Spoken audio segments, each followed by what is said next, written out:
अगर इसके पत्तों का काढ़ा नियमित रूप से पिया जाए और इसके पत्तों को पीस करके हल्का गर्म करके जोड़ों पर लगाया जाए तो यह अंदर से और बाहर से दोनों तरफ से काम करता है।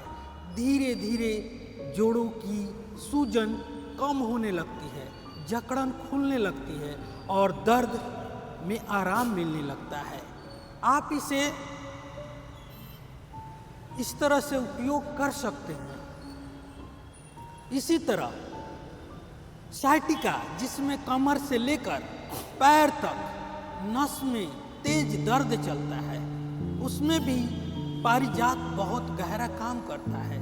इसके फूलों और पत्तों को लौंग के साथ, लहसुन के साथ, तिल के और सरसों के तेल में अगर पका के आप मालिश करते हैं रोज, तो नसों का अकड़न खुलती है और दर्द धीरे धीरे कम होने लगता है। अब बात करते हैं बुखार, सर्दी और खांसी की। आजकल वायरल बुखार, डेंगू, मलेरिया जैसी बीमारियां बहुत आम हो गई है। पारिजात के पत्तों का काढ़ा शरीर की रोग प्रतिरोधक शक्ति को बढ़ाता है और बुखार को जल्दी उतारने में मदद करता है।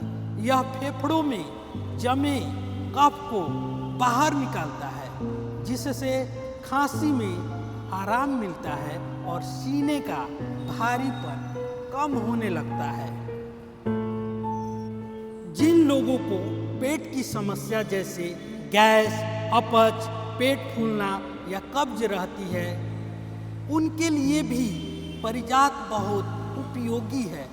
इसका सही तरीके से सेवन करने से पाचन शक्ति धीरे धीरे मजबूत और पेट हल्का लगने लगता है।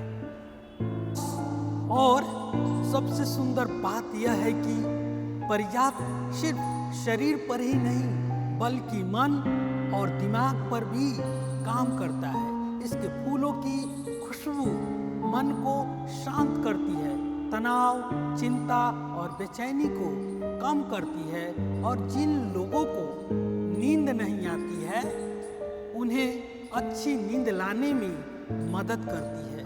अब बात करते हैं इसका उपयोग कैसे करना है। तो इसके 10 से पत्ते ले लीजिए, 10 से 15 ले लीजिए, जैसा आपका है। 10 से 15 पत्ते इसके तोड़ लीजिए। तोड़ करके आप इसके चाहें तो जूस बनाइए। पत्ते को जूस बना करके मिक्सी में पीसिए और जूस बनाइए और जूस बना करके 1 गिलास रोज पीजिए। दूसरा, आप इसके काढ़ा बनाइए। 10 से 15 पत्ते लीजिए, इसके साथ चाहे तो गिलोय डाल दीजिए और आप इसके काढ़ा बनाइए। 2 गिलास पानी लीजिए। उबलते उबलते जब आधा गिलास बच जाए तो उस पानी को छान करके पी जाइए। पत्ते को आप कहीं डाल दीजिए डस्टबिन में। पत्ते को आपको खाना नहीं है। काढ़ा बनाकर सिर्फ काढ़ा पीजिए। आपका धीरे धीरे दर्द कम होने लगेगा।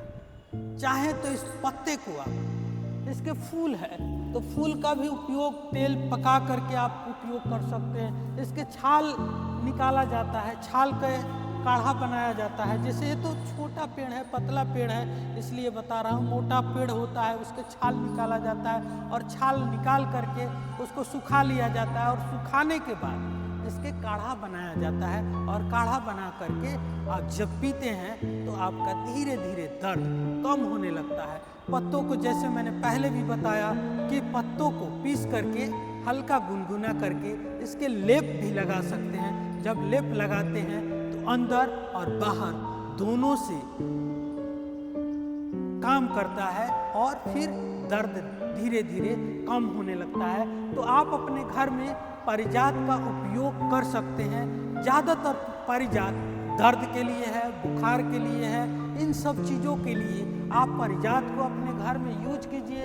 देख लीजिए, पहचान लीजिए कि यही पारिजात है। और आप इसके फूल तो अभी नहीं खिला है, ज़्यादातर फूल खिलते हैं बरसात में। तो अभी बरसात के सीजन नहीं है, अभी ठंड के सीजन है इसलिए फूल नहीं है, इसके बीज ही हैं। तो आप जरूर इसका उपयोग कीजिएगा।